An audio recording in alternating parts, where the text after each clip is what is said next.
Can I begin by acknowledging the traditional owners of the land and pay my respects to elders past, present and emerging. Can I also acknowledge the remarks of the former UN Secretary General. His leadership on behalf of the global community in tackling climate change is so important, and I want to thank him so much for everything that he's done. Climate change is the challenge that will define the 21st century. It is a challenge that our children will face, and a challenge that our children's children will face. But the challenge faced by our grandchildren will be defined by the actions we take here and now.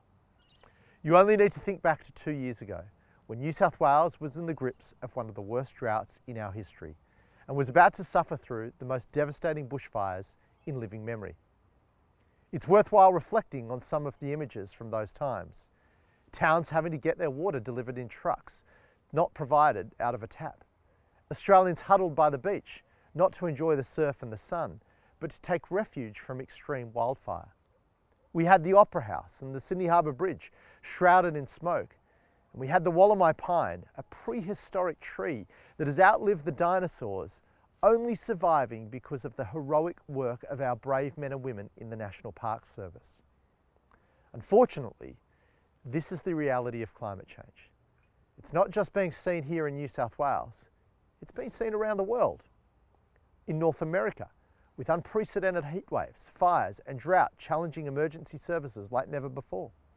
In Europe, with floods and fires pushing local communities to the brink. The reality is that climate change is already impacting our lives today, and we all need to take action to protect our planet, prosperity and way of life. Too often, political leaders in Australia have focused on the cost of taking action on climate change. The reality is that taking action on climate change should not be about the cost to our economy, but rather about the dividends from preserving our planet and setting up our country for the future. Australia and New South Wales in particular has enormous opportunities to grow our economy as the world decarbonises. We have some of the best renewable resources anywhere in the world. As the world decarbonises, we are not just a sunburnt country, we are a sun-blessed country. Our renewable energy resources can underwrite new industries in green hydrogen and materials like green steel and aluminium. Because the reality is that as the world moves to decarbonise, our low-cost clean electricity can be the foundation for our industry to win the 21st century. Of course, this is not just a renewable energy story. It is a story about the transformation of our entire economy. Take, for example, agriculture, which represents about 20% of New South Wales's emissions. You can reduce livestock emissions by providing a seaweed supplement to the food that we give our animals. That supplement can reduce livestock emissions by about 90%, while at the same time increasing the speed at which our animals grow. Sequestering carbon in our soil is not only good for the atmosphere, but it's also going to help ensure that our soils hold more moisture and become more productive over time. This is why Meat and Livestock Australia has a net zero by 2030 target. Similarly, decarbonising the world is going to require Australian iron ore, copper, nickel and lithium. In New South Wales, we're actively pursuing these opportunities. Our renewable energy zones and our electricity infrastructure roadmap are transforming our electricity system so that we can enjoy some of the cheapest, cleanest and most reliable energy anywhere in the world. Our $750 million industry and innovation program is helping to transform our carbon-intensive industries into green manufacturing powerhouses.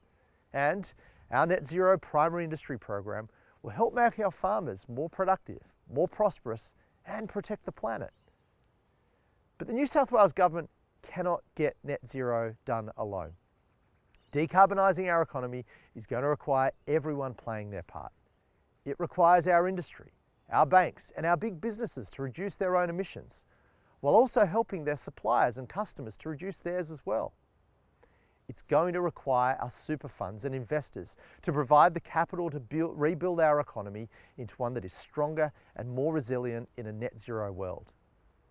And it's going to require every household and small business to take advantage of every low-cost, low-carbon new technology that comes along. To put solar on their rooftops, heat pumps in their homes and electric vehicles in their garages.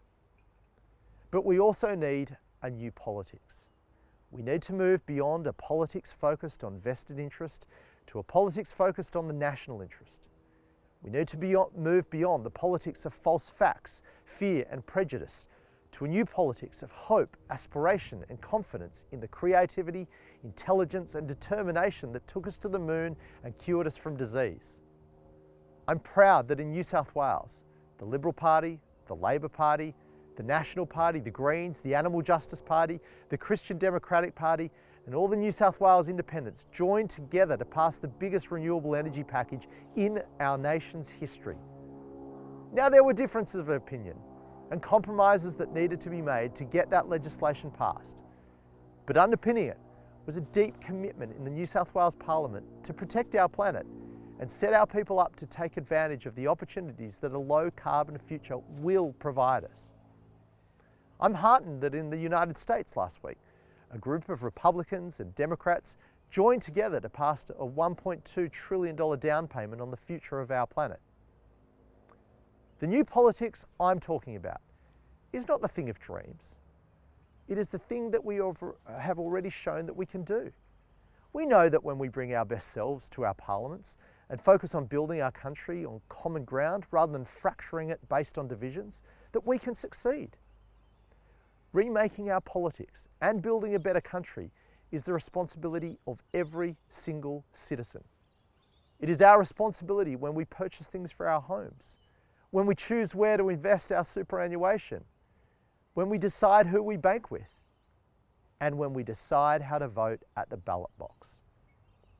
We need to send a message to all leaders in every part of our society that failing to deliver on the promise of what we can be is not an option. Complaining that it is all too hard is not a solution. Saying that it's up to others to come up with a plan is a complete cop-out. The community expects our leaders to get on with it or to get out of the way. Every generation of Australians has had to face momentous challenges. And in our short history, every generation has turned the challenge of their time into an opportunity to make our country an even better place. Australia should not be a climate laggard. We should be a climate leader because we can do what other countries can't. Because here in Australia, we can protect our planet in ways that lift the living standards of all humanity. That is the challenge of our time. And I truly believe that the generation of people here today, the current custodians of our planet, will take it on and turn it into an opportunity to underwrite our prosperity, rebuild our economy, and remake our politics. Thank you very much.